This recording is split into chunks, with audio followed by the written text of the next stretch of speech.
Talktainmentradio.com. We give you a reason to come. The world's greatest radio. We give you a reason to stay. Radio the way it should be heard. You got the power. The views and opinions expressed are those of the host and guests and not necessarily those of Talktainmentradio.com, 3MR Production, its ownership, management, or staff. We've got the power. This is the Compensatory Concept with Mr. Neely Fuller, heard exclusively on TalkTainmentRadio.com, the world's greatest radio. Radio the way it should be heard. And now, Mr. Neely Fuller. If you do not understand white supremacy, which is racism, what it is and how it works, everything else that you understand will only confuse you. Only confuse you. Only confuse you.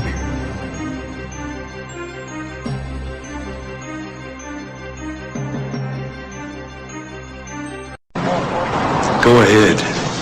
Make my day.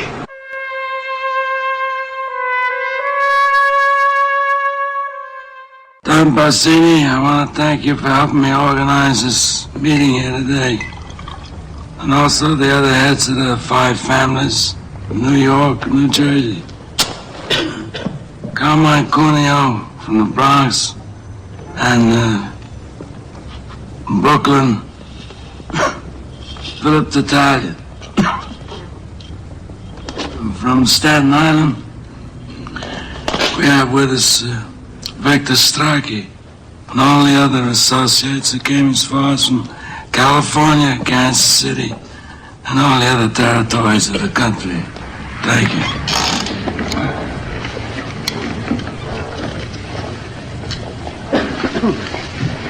How did things ever get so far? I don't know. It was so unfortunate, so unnecessary. Talia lost a son. I lost a son. We're quits. And if Talia agrees, then I'm willing to let things go on the way they were before. We are all grateful to Don Corleone for calling this meeting. We all know him as a man of his word. A modest man. He'll always listen to reason. Yes, Don Barzini. He's too modest. He had all the judges and politicians in his pocket. He refused to share them. When did I ever refuse an accommodation? All of you know me here. When did I ever refuse? Except one time. And why? Because I believe this drug business is going to destroy us in the years to come. I mean, it's not like gambling or liquor or even women, which is something that most people want nowadays and is forbidden to them by the bits and the bounty of the church. Even the police departments that have helped us in the past with gambling and other things are going to refuse to help us when it comes to narcotics. And I believed that then, and I believe that now. Times have changed. It's not like the old days where we can do anything we want. A refusal is not the act of a friend. If Don Corleone had all the judges and the politicians in New York, then he must share them. All it does is use them. He must let us draw the water from the well. Certainly he can present a bill for such services. After all, we are not communists. I also don't believe in drugs. For years I paid my people extra so they wouldn't do that kind of business. Somebody comes to them and says, I have powders.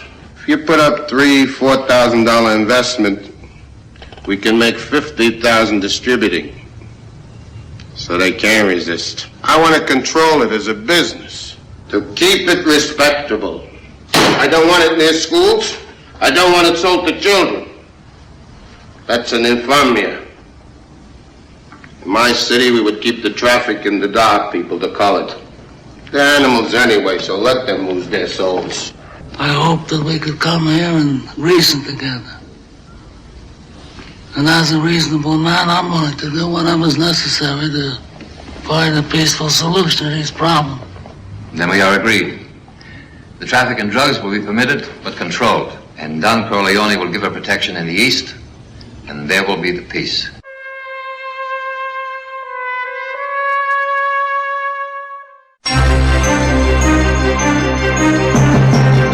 This is the Compensatory Concept, heard exclusively on TalkTainmentRadio.com. Radio, the way it should be heard.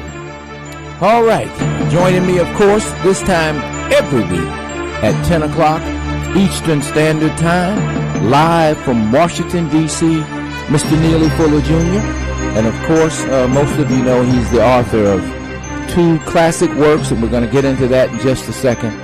There's been a lot of uproar concerning a YouTube video that came out of Sweden, I believe. The Swedish cultural minister, I guess that's her official title, Swedish cultural minister. On YouTube, there's a video of, I guess she was allegedly trying to talk about mutilation of females in Africa. Well, they had a chocolate cake. This was a chocolate cake. I mean, a chocolate cake in the body of a nude African woman. Nude African woman built as a chocolate cake. And this was, I mean, this is something to see. But at the head of the chocolate cake, they had some white guy dressed in a minstrel outfit. Looked like something out of the 1919s, 1920s, when they were really poking blatant upfront fun at the looks of black people. It was kind of just dramatically distorted look. And this white minister of culture, female, who claimed to be a hardline anti-racist, she's a feminist, so-called feminist, claimed to be a hardline anti-racist. That's the term, that's the wording they were using in this YouTube. And she, every time she would cut this black cake, this guy, or whoever he was, the guy that designed the cake, would holler.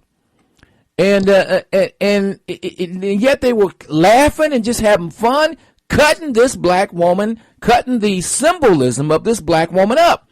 And they were cutting along the genital lines, you know, her sexual organs. And every time they would cut, they would just, she would smile, and everybody would say something. It was like there were no black people at least in the video I saw. All of them were white, a lot of white females, the white minister of culture. But here's the kicker. Underneath the chocolate cover of the cake, it was red colored. So if you get past the icing, so to speak, or get past how the cake was constructed, you would see that underneath it was red, the color of some kind of cherry red, to symbolize the blood. And it was one of the most despicable scenes that I have seen, and it really made me flash back to the days of the 1919s, 1900s, when hardcore, what I call hardcore racism, was in vogue, and it was really do anything you want to do, who cares, that kind of scenario. This was in Sweden. This was an official of the Swedish government. So I just wanted to kick that off today and ask Mr. Fuller this question. What is the relationship, the historical, present day, as he perceives it, relationship between black females and white females? Is there a secret relationship? Is there no relationship? I've got a show coming up on show I do on Saturday, in which I touched on it on a show I did last Saturday, and my God, the phone lines just blew up. So we decided to devote more time to this discussion. It appears to be kind of strange. This is a so-called hardline anti-racist feminist who would walk into this room, see this cake, and participate in this kind of blood ritual, as opposed to walking out and saying, look, we're going to have to redo this. I think this is despicable. I cannot be a part of this. And it just blew me away to watch. And then all the laughing and smiling as if, whoa, wait a minute, what's happening here? So I wanted to get Mr. Fuller's take. I don't know if I don't know if you saw the YouTube, Mr. Fuller, but I wanted to get your take on just if this is supposed to be a hardline anti-racist, and she would engage in that kind of symbolic act, then what does that say on a day-to-day basis in terms of the relationship between black females and white females? Mr. Fuller.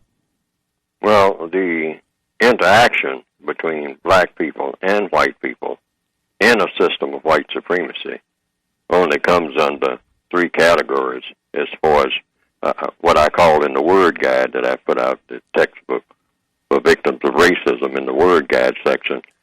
It comes under the tragic arrangement. All of the arrangements between black people, non-white people, and white people on this planet in all areas of activity, 24 hours a day, comes under the banner, you might say, of a tragic arrangement. And that breaks down into three categories: tacky, trashy, terroristic. And it doesn't get any better than tacky. The very best arrangements, a bunch of black people and white people sitting around a conference table and whatnot. The whole atmosphere, the nature of the talk, the way that people interact with each other, the hypocrisy that goes on, the nervousness that goes on, that's tacky. It's all tacky. It doesn't get any better than tacky. It can't get any better than tacky. And if they try to improve on the tackiness, then it starts getting trashy, like the outline that you just presented. Symbolism, whatnot. I mean, they're going to cut a cake or something like that in a sort of a party-type atmosphere. Okay, so then it gets trashy. That's what that's the only thing I can make out of it from your description of it. I'm not familiar with the scene, but I think that would come under that banner. It went from tacky to trashy, if it ever was at the first stage in the first place, which would be tacky. Then it just goes to tacky, trashy. And then the third stage is something that's terroristic.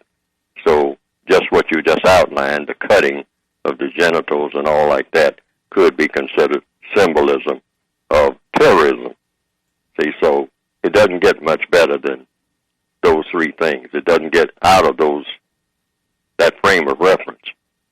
Tacky, trashy, terroristic. 1, 2, 3. Take your choice. You're not going to get anything other than that. You're not going to get what we call a quality relationship ever under the system of racism. You can only get that quality relationship if you eliminate racism, meaning white supremacy, and replace it with a better system. And logically speaking, that better system would be a system of justice, which means guaranteeing that no person is mistreated and guaranteeing that the person who needs help the most gets the most constructive help in all areas of activity: economics, education, entertainment, labor, law, politics, religion, sex, and war. But you're going to have this, what you have now, what you just outlined, as long as you have the system of racism being the dominant culture among the people of this planet. Well, I can tell you something. This was I was trying to pick up on where I could to get a further explanation of it, but this was a feminist, so-called feminist, who claimed to be a hardline anti-racist. Maybe we start with understanding a term like hardline anti-racist. When you hear somebody say they are a hardline anti-racist, what pops in your mind, Mr. Fuller? Well, a person who's against racism and who believes in justice, because it's not just being against racism. It's not just what you're against. Most people on the planet will say they're against racism, or they'd say they're against mistreatment of people. But then, when you get into the details and ask them what is it that they want to do and why do they want to do it, how do they plan to do it, what do they expect the constructive result to be, then that's when it gets controversial, because then you start getting a lot of vagueness in your responses. And that's where the problem is. people are not saying exactly what it is that's on their minds. In the system of racism, you have maximum hypocrisy. You have to have it. Otherwise, you can't really maintain racism. You have to have people being hypocritical, saying one thing and doing another, pretending to have one goal and having another. You have to have that if you're going to maintain a system of racism for a long period of time. Now, if black people take offense to this, first thing they want to tell you is, oh, you're too sensitive. This didn't really mean that. After all, this was done by an Afro-Swedish person. She was trying to show that genetic mutilation in Africa and how people are cutting up their own women, et cetera, et cetera, et cetera. What is your response when you hear those kinds of statements? Whenever black people try to stand up and deal with something, they're always told, you're just too sensitive. You guys need to stop that. You always want to claim racism. Racism isn't the problem. It's just an individual decision. And it's not always racism. What's your response to that, Mr. Fuller? My response is, because based on the 2 books I've written and everything I've said on all of these programs, including on this one, is that racism dominates everything. I'm going to say that again. Racism in the form of white supremacy dominates everything, everywhere on this planet, 24 hours a day. Now, that's either true or false. And so if a person says that's false, then I have nothing else to say, because I've already taken the position. Either I know what I'm talking about, either I'm telling the truth, or I'm saying something that is false. And these are absolutes. See, truth is truth. Truth is that which is. Either I'm telling the truth or I'm saying something that is false. There's no in between. And I'm going to say it again. Racism in the form of white supremacy dominates, underline the word dominates, everything that the people do on this planet, wherever they happen to be, any time of day or night, regardless of what they're doing and who the people are. Racism in the form of white supremacy dominates whatever they are doing. And it is a system that is designed to be non-constructive to people who are classified as non-white. Now, all of that having been said, it still does not, I'm still questioning when people say that you're being too sensitive about racism. What is an effective response? Oh, I don't know what the effective response would be, but I know what the codified, according to what I've written, well, isn't the code supposed to be effective? Yes, it's supposed to be, but I only know that when it's effective, when it is effective. But I do have a codified response. And what would that be? That response is, racism dominates everything, regardless of what people say, regardless of who's saying it. I'm saying racism dominates everything. Now, somebody has to say, you're not telling the truth. Now, that would be the response that I would expect someone who is opposed to what I'm saying would say. And then we examine the details, because it's all a matter of then we have to go into investigation and see if racism dominates everything. Racism, either directly or indirectly. Now, the racists usually operate in this day and time in a very refined manner, which means they do lots of things indirectly. So that means you have to look at what people are doing, where they are doing it, wherever they are, and then you look at what's behind what those people are doing, whether they are white or non-white, and what is the objective, and what is the effects. What is the effect on non-white people? That's what you look for, ultimately. Whatever people are doing anywhere on the planet, you will see what is the ultimate effect it will have on non-white people. Now, let's give an example of what I would do if I was actually at the scene that you just described, where the people were cutting the cake. Well, yeah, what would you do? I have 4 questions, 4 basic codified questions, and that is the standard. What do you people in this room want to do? I mean, what are we here for? We all in this room. I imagine that they were in a room somewhere. So I would ask, what do you want to do while you're in this room? And apparently they say, well, we want to go through some symbolism of cutting a cake. All right. Why do you want to do it? That's the second question. Third question, how do you plan to do it? And so they would show me. We plan to take a knife and cut a cake, et cetera, et cetera, et cetera. Then the fourth question, and this is the clincher. What do you expect the constructive result to be of what you're doing? You know, you're here to do something. You said it was a black lady that was cutting the cake? No, it was a white woman. White woman. It was a white woman who was a Swedish cultural minister. Yes. And she says she is called a Swedish feminist, and she performed what they call a mock female genital mutilation. Mm-hmm. And she did that in one of their facilities, public facilities, where this cake was made. And she came as a symbolic gesture, cutting this cake, and they were eating the cake. They were eating the color, eating the chocolate constantly and cutting. And then every time this person who was in mock face, every time they would cut, this person would scream, you know, in pain. And it was just messy. Going back to using your terms, Mr. Fuller, it was just messy and ugly. But Mr. Fuller, stay right there. Stay right there. We've got more to come on this and other issues. George Zimmerman gets out of prison, all of those kinds of things yet to come on Compensatory Concept, heard exclusively on TalkTainmentRadio.com.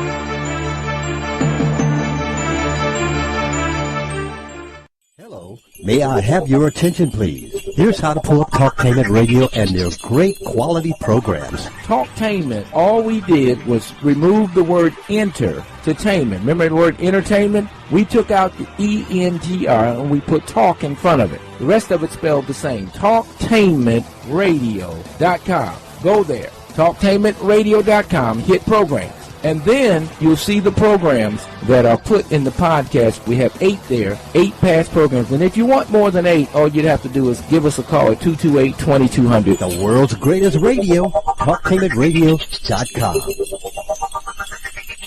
The United Independent Compensatory Code System concept by Neely Fuller is considered as one of the substantial and basic books for understanding and effectively countering racism. Neely Fuller will turn upside down everything you've heard and everything you think you know about racism and how it works. Call area code 202-484-5461. 202-484-5461. Hey there, my name is Athena, and I have some exciting news I would like to share with you about our ministry. And yes, it's happening right here in the city of Columbus at Kingdom Power Baptist Church, where you're cordially invited to attend our worship service. Are you looking for a ministry where you can grow? Do you desire to be a part of a church family where you're not just a number? Do you yearn to exercise your spiritual gifts in the body of Christ? Whether you are a seeker or steeped in the faith, Kingdom Power is for you. We are currently worshiping every Sunday at 1980 West Broad Street, the ODOT Building Auditorium. Worship begins at 11:30 a.m. Our pastor is the Reverend Quentin Lamar Respress I. Come on, in anticipation of a blessing and a breakthrough. It's happening at 1980 West Broad Street, the ODOT Building Auditorium. At 11:30 a.m., 1980 West Broad Street, the ODOT Building Auditorium. Worship begins at 11:30 a.m. Do you need to advertise your business or product? What better way to reach your audience than with the oldest form of media that can't be turned off, outdoor advertising. Matrix Media Services specializes in getting your message seen on billboards, on buses, on movie screens, and more. Need assistance with market research or help developing your media strategy? Talk to the experts at Matrix Media Services who will help you cut through the clutter. Call us at 1-800-589-6674 or visit www.matrixmediaservices.com. What can you do with City Thank You Points? You can unleash your husband's inner rock star. Just like that. The new Citi Thank You Premier Card gives you more ways to earn points. What's your story? Citi can help you write it. At Amway, positivity starts on our own organic farms. Farms where we harvest plant nutrients for our top quality products. Products that help people lead healthier lives. That drive successful businesses.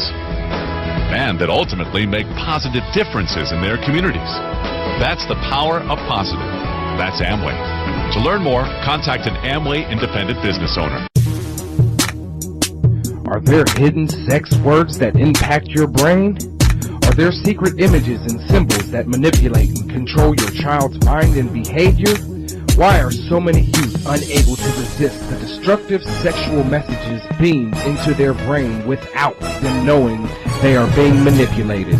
Do you want answers? Get the new book, Sex Code War by Kahari and Ahara, coming soon.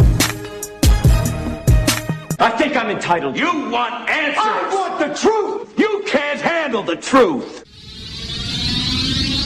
We've got the power.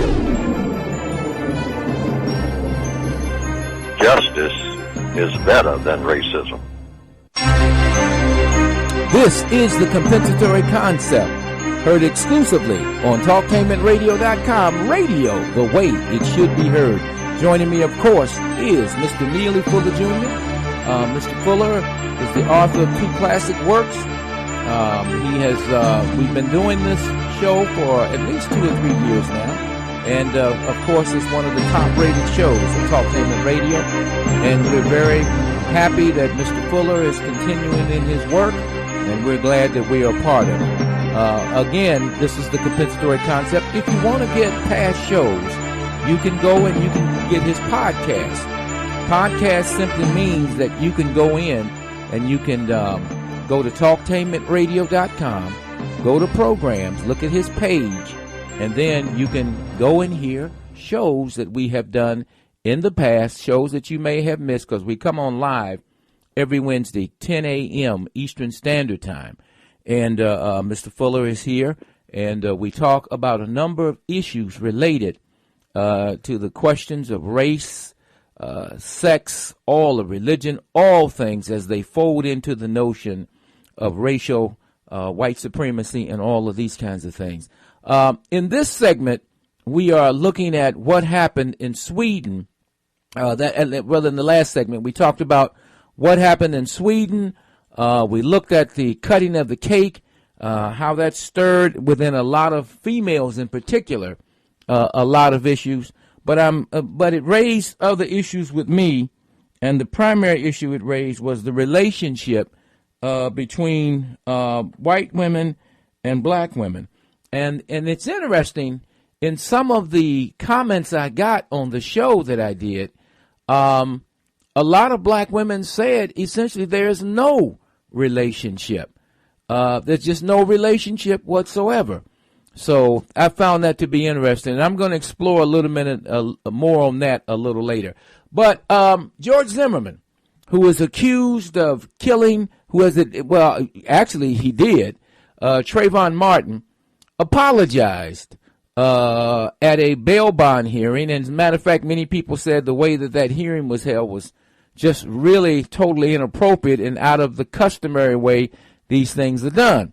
But before the nation, before the world, he says that that he apologized for this. Now, this has set off a firestorm in certain areas, certain communities. But I'm going to try and see if I can pick up Mr. Fuller just a little bit of what he said. And I'm sure you've seen it. I'm sure you've read it. I'm sure you've heard about it. And it has a lot to do with how people feel about the value of an apology. And I've been wondering, Mr. Fuller, and maybe you have a different take. It just appears to me that people can commit any crime they want to commit against people, do any kind of injustice.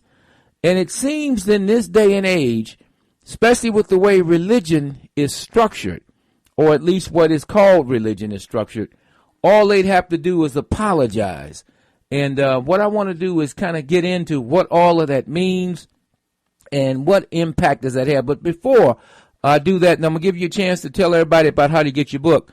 I want to hear a little bit. I want to play a little bit of Zimmerman in court so we can just get a sense of it. Here to the victim's family, is that correct? They are here in the court. Now that's I George understand, Zimmerman but I speaking. thought you were going That's to the address lawyer, Your Honor, challenging Judge him. Lester, That's George not Zimmerman speaking. So that's really addressed to the family and where the media happens to be, correct, Mr. Zimmerman? No, to the mother and the father. Okay. And tell me, after you committed this crime and you spoke to the police, did you ever make that statement to the police, sir? That you were sorry for what you've done or they're lost? No, sir. You never stated that, did you? I don't remember what I said. I believe I did say that. You told that to the police? In one of the statements, I said that I felt sorry for the family. You did? Yes, sir. So that would be recorded because all those conversations were recorded, right? Yes, sir. Okay. And you're sure you said that? I'm fairly certain. Okay. And so which officer did you tell that to? You gave 5 statements, I believe, total. Yes, sir. I'm sorry. All the names blend together. Okay.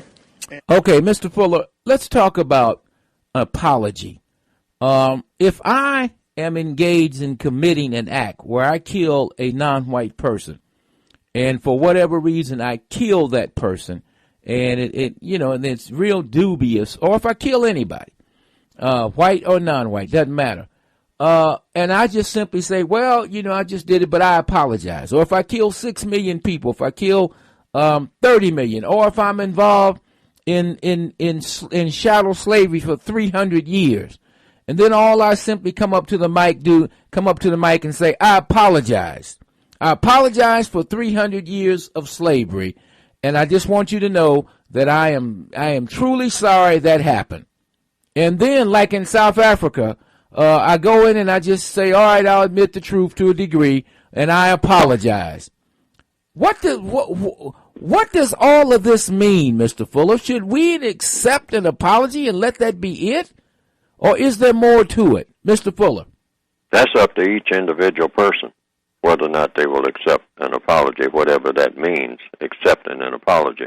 According to what I have written and what I've been saying and what will be in my next book, where I will lay it out in detail, you never ask anybody for an apology. Now, if a person offers an apology, it's up to the individual person to whom the apology is offered to, quote, unquote, accept the apology, whatever that means. But you never ask anybody for an apology. You ask people to compensate for what they did. Now, if a person volunteers an apology for having killed a person, the only person that they can offer an apology to, that person that did the killing, is they have to offer the apology in a compensatory fashion to the person that was killed. Now, the only way for the person that was killed, theoretically, to receive that apology within the spiritual world is for both persons to be in the spiritual world. In other words, if you willfully, deliberately, and unjustly kill a person and you want to apologize for doing it, you apologize to the person that you kill by killing yourself. And you enter into the spiritual world where you can then communicate with the person directly, theoretically anyway. But that's the proposition. That's the compensatory logic. You willfully, deliberately, and unjustly kill another person, you murder another person, and you want to apologize for having done it. You don't apologize to the people who are still here. They're still here, just like you're still here. You kill yourself. That shows that your apology is honest. That shows that you really mean to apologize, because you're going to apologize to the person that you kill in the spiritual world. That's the logic. That's compensatory logic.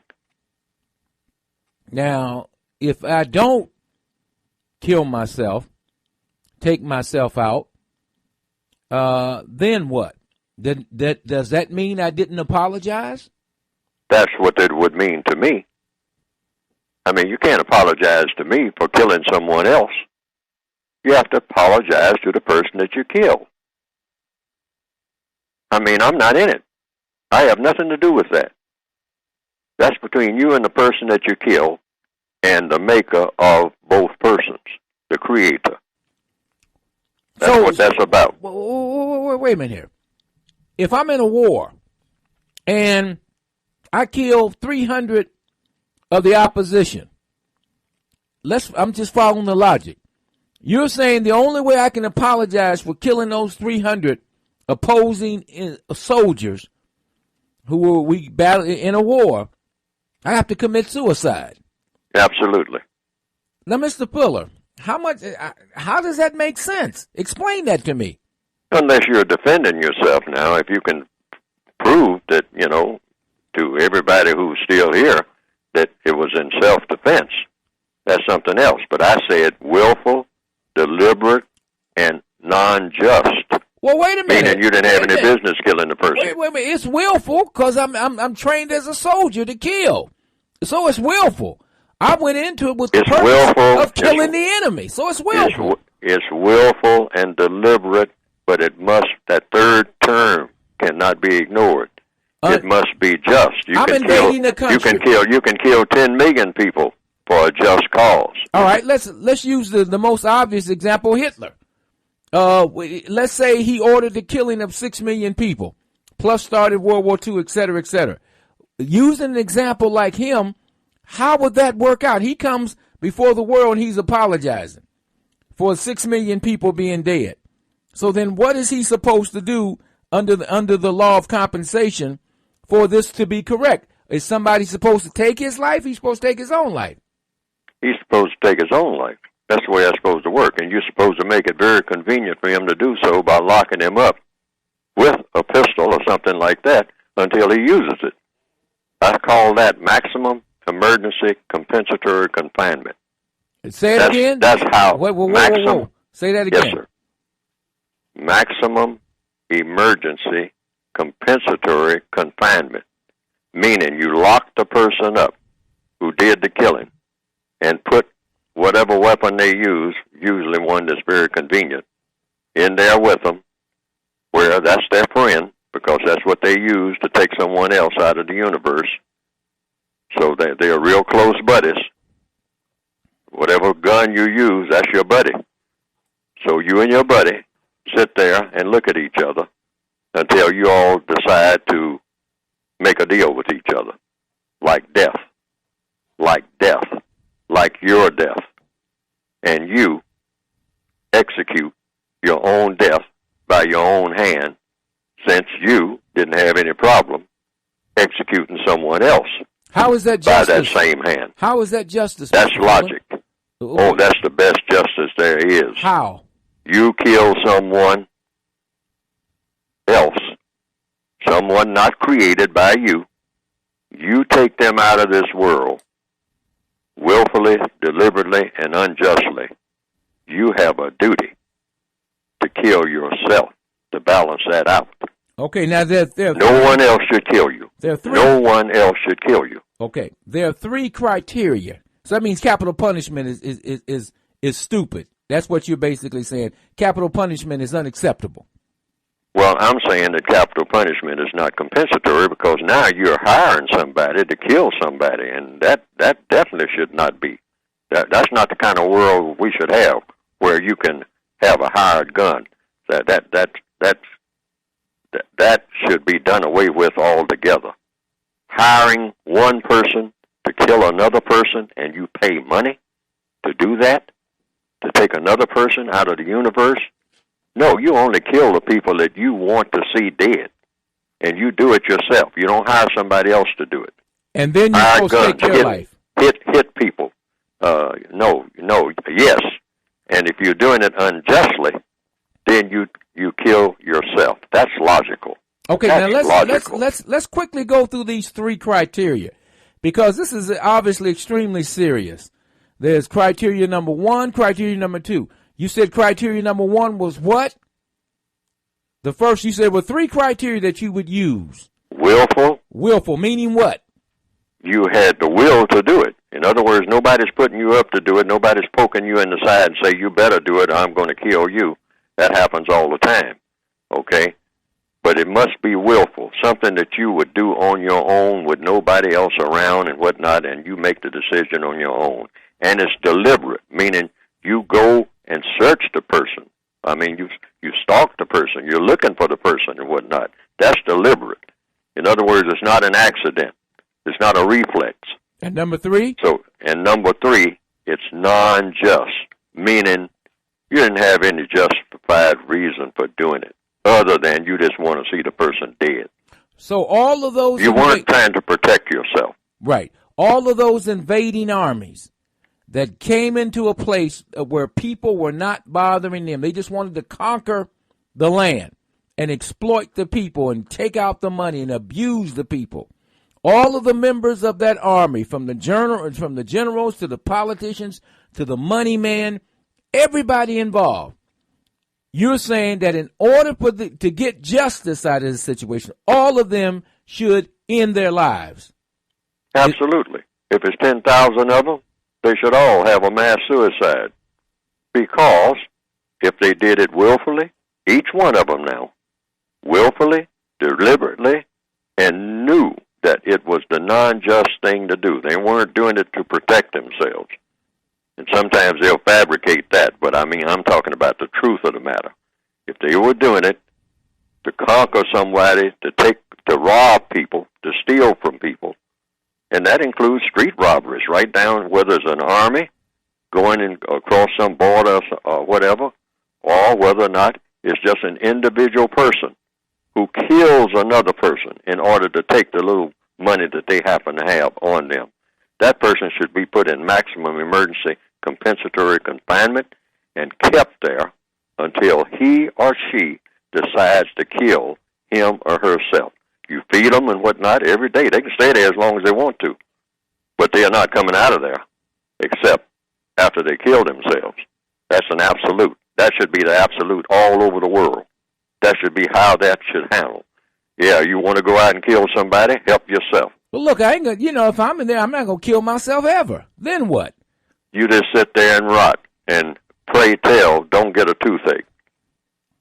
So provide no health care or nothing? You don't have anything. It's you and your buddy. If you got a problem with your tooth aching, you got your buddy there. Your buddy can, if it's a gun, a 9mm, which is what a lot of people like to use, shoot that tooth out. Have fun. Have fun. I mean, see, we got to look at it like death is serious business. We have made death fun. We have made death fun. Black people running around, I mean, shooting at each other, shooting into a crowd and laughing. I mean, carjacking and whatnot. I mean, so that they can ride around and show off to their buddies and whatnot. And they'll kill somebody in order to jack that car. Well, sir, when you're caught, you and that pistol that you used should be put in a cell where you look at each other until you decide to get married. No health care, just enough food to keep you going, and that's it. That's compensatory law because, after all, the person that you kill is not even breathing. Yes. At least you're breathing, and you're eating, and you're with your buddy. That's the main thing to remember. And your buddy that instrument that you use to kill that person with, that's your best friend. You all are partners in business. So you and your business partner can continue to do business because you're not doing business with nobody else. You don't deserve it. Stay right there, Mr. Fuller. Stay right there. My goodness, this is truly very interesting. Should George Zimmerman, if found guilty, should he be put in a cell with a gun, and should he kill himself? Raises a lot of interesting possibilities. Stay right there. More to come on TalkTainmentRadio.com.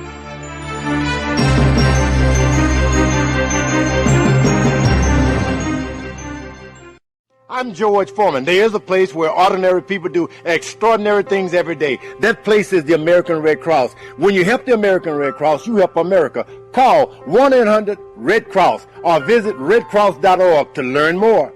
The United Independent Compensatory Code System concept by Neely Fuller is considered as one of the substantial and basic books for understanding and effectively countering racism. Neely Fuller will turn upside down everything you've heard and everything you think you know about racism and how it works. Call area code 202-484-5461. 202-484-5461. For some things, it's okay to sponge off your parents. The occasional free home-cooked meal? Sponge away. But when it comes to car insurance, the time comes to do a big grown-up thing. Give your parents a break and get car insurance in your own name. When you're ready for your own insurance, go to statefarm.com and find a State Farm agent. A State Farm agent will set you up with a policy that meets your needs and your budget. So get a State Farm agent. There's no better way to assert your independence. President Obama was quoted saying, brothers should pull their pants up. But where do you get real solutions to help you with the hip-hop generation? Do what thousands of parents, teachers, social workers, and foster parents have already done. Get the book, Style Over Substance, a critical analysis of an African-American teenage subculture by Ron Mills and Alan Huff. 30 years of research and hands-on work will put answers and practical solutions at your fingertips. So go out and get the book, Style Over Substance, a critical analysis of an African-American teenage subculture by Ron Mills and Alan Huff. I'll have a 16-ounce soda. I'll have a 48-ounce bucket of cola. Notice how we're drinking more soft drinks than ever? Yeah, I'll have a drum of pop. A lot more.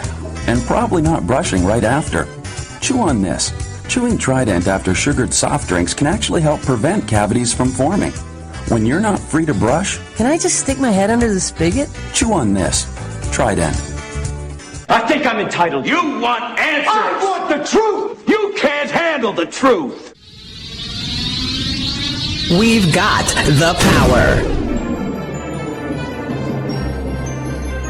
Justice is better than racism. This is the Compensatory Concept with Mr. Neely Fuller Jr., heard exclusively on TalkTainmentRadio.com. I'm Brother Kahari, and we always sit in with Mr. Fuller. You can hear the Compensatory Concept every Wednesday live at 10 a.m. Eastern Standard Time, or you can hear the replays. They'll be replayed all day Wednesday. You'll hear various segments at various times. Consult the website to get the times, or you can go and listen to the podcast. All you got to do is go to TalkTainmentRadio.com. Look for programs. Compensatory Concept is the name of this one, and then go ahead and then you'll see which programs you want and download them or listen to them.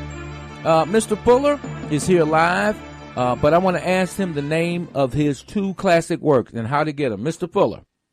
Yes, you can get the books by pushing up on your computer the word tiny, TINY, .cc// and the word Fuller in capital letters. I'll repeat. That's the word tiny, .cc// and the word Fuller, Fuller, in capital letters. Tiny, TINY, .cc// Fuller in capital letters. And you should get a form that will tell you something about the books and how to order them. All right. Now, Mr. Fuller has said no capital punishment. He doesn't believe that you have to go, at least the way we're doing it, where you hire someone to kill someone else. Mr. Fuller has put forth a concept called, I believe, make sure I got it right, Mr. Fuller, maximum compensatory confinement. Maximum emergency compensatory confinement. Now, you're going to have to tell me what each one of those words mean in a minute. Also, you have said that if Mr. Zimmerman, George Zimmerman, is found guilty of willfully, what was the other one? Deliberately and unjustly.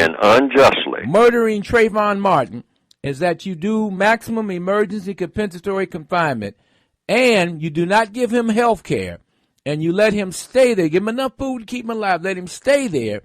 And ultimately, what the goal is, in order for him to do compensation for the taking of the life, he has to take his own life. Am I reading that right, Mr. Fuller? That's correct. So you're saying that George Zimmerman, in order to apologize, he must apologize to the person who is dead. And the only way they can do that, he's got to get on that same level into the non-material world, wherever that might be. We don't know where that is. But in order to do an apology or compensation, he has to take his own life. So you want him to commit suicide, is what you're saying. That's what he should do. It's not a matter of wanting, it's a matter of what should be.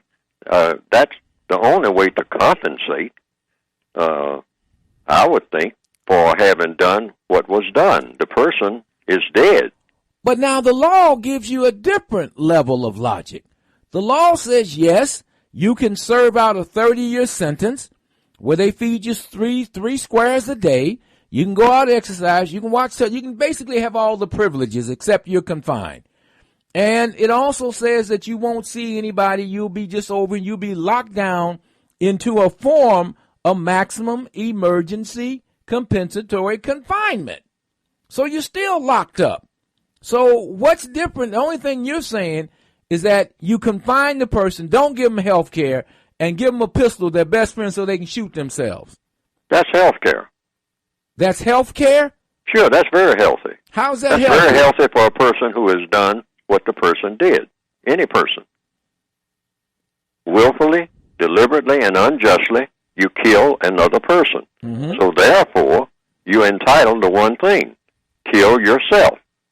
And that you should be given every means that will help you to do that. So no one else should do this. No one else should do this. No one else. But you should be provided the situation where you can do it, and do it at your own hand, at your own time, since you killed the other person by your own hand, on your own clock. The other person didn't make the determination of when they would be killed. You made it. That includes. So you make the determination of killing yourself. All right, that's justice. Okay, that includes invading armies. That includes hired assassins. That includes anyone on this planet, directly or indirectly, involved in the taking of life using those three criteria. Am I correct? Willful, deliberate, and non-just. Willful, now you can be a member. You can be a member of an army, but if the army is not killing people willfully, deliberately, and non-justly, then that is self-defense. See, so all that has we're getting tricky here. We're getting yes, that is. Wait a minute. Give me your definition of self-defense versus non-self-defense. Self-defense is when someone is trying to kill you. I'm an invading army. They didn't come to my country. I'm coming to theirs. I'm burning and destroying. That is non-just. All right, then. So everybody in that invading army, in order to apologize and do justice to the people that they have slaughtered and killed, you're saying, I want to be clear about this, they have to take that same gun and kill themselves. That's the logic. Is that what you're saying? That's exactly what I'm saying. Each individual is responsible, quote unquote, or to blame for willfully, deliberately, and non-justly killing another individual. Now, I want to stipulate this. If you are being forced to kill another person, someone may break into a person's house and say, now, I'm going to kill your mother. I'm going to kill your mother, yeah. Mm-hmm. Or I'm going to kill your children. Correct. And if you don't, and I'm going to give you a gun, and I'm going to have you kill your father. Mm-hmm. Now, this is the deal. You kill your father, and I'll let your mother and your children go, or something like that. Right. Now the person has got a choice, but it's a hard choice. Very hard. That person, regardless of what that scenario is, the person who is ordered at gunpoint to kill another person for whatever reason is not to blame. What do you call that? In other words, because are you calling it self-defense? that's non-just. The person who started, who came into, who invaded, made the home invasion. That's the person who is to blame for all of it, and that's the person that you lock up and have them. So the objective kill is, themselves. I'm sure you would do the same as I would. You'd probably try to aim that gun at the person giving you the order. Probably so. And then whatever happens is what happens, because you don't have a choice. You're not going to shoot your father. You're not going to. Yes, but if you do something out of fear of another person doing something to you, then that's another situation altogether, because it's not willful, and it's willful even though it may be deliberate, and it's certainly non-just. But it wasn't willful. You're doing this under coercion. You're doing it under coercion. So if I'm in the Army and I'm invading and killing and wholesale slaughter of a population because I wanted the land and I wanted the resource, they haven't done anything to me, then am I being forced to kill, or do I have even though I'm in the Army, don't I have the right to decide if I want to kill? You must make that decision. Whether or not this is just, whether or not what you're doing is just. Each individual must make that decision. Because if it's non-just, you don't have a right to kill anybody for a non-just reason. Nobody has that.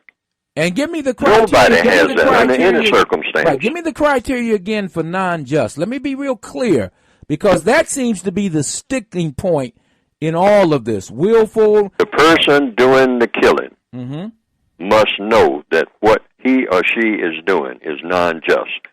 A law enforcement officer may make a mistake. I understand that, Mr. Fuller, but what I'm asking you, give me clarity on what non-just means. Non-just means willful, deliberate. In other words, you know that what you are doing is not the correct thing to do. You know it. You know it. Not you've been lied to, but you know it. Now, if you've been lied to, that's a different thing. A person might say, that person coming in here right now, grab your gun right now. He's coming in here to kill you. You work in a grocery store, and there's a gun lying right there on the shelf. Mm-hmm. And someone comes in and says, hey, there's a guy coming in here right now, and he's coming in here to kill you. He said he's mad at you about something you said last week. He's coming in here to kill you.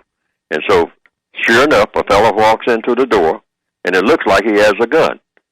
And so you grab your gun. And the fellow's actually looking to kill the person who told you that. All right? And so you kill him. Well, see, you've been lied to. That's not the same thing. It wasn't willful. It wasn't deliberate. It was non-just. Got you. You find out later that the person that you killed was actually looking for the person that came and lied to you. We're down to about 2 minutes, Mr. Fuller. Should we stop taking apologies? Because it seems to me that the civil rights league's first thing is, oh, he must apologize. He made a racist thing. He must apologize. Wait, this stuff is getting ridiculous. It's just getting out. I don't understand the value of this. The code Should we stop taking these apologies?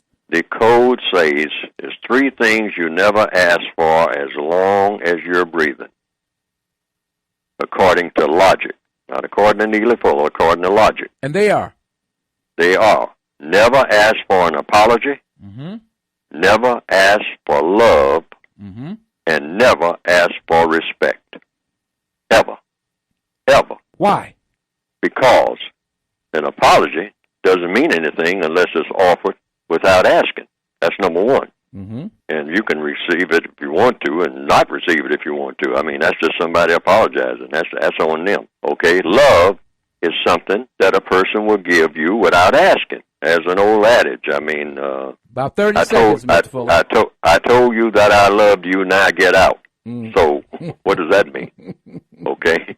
Now, respect is something that you give to yourself. There's no other source of it. And this is real important because a lot of people run around killing people talking about you're dissing me. You're dissing me. It's impossible for someone to not give you respect. Right. Mr. Fuller, we're going to have to do part 2 on this. I think you've opened up something that needs to really be expounded on a lot more.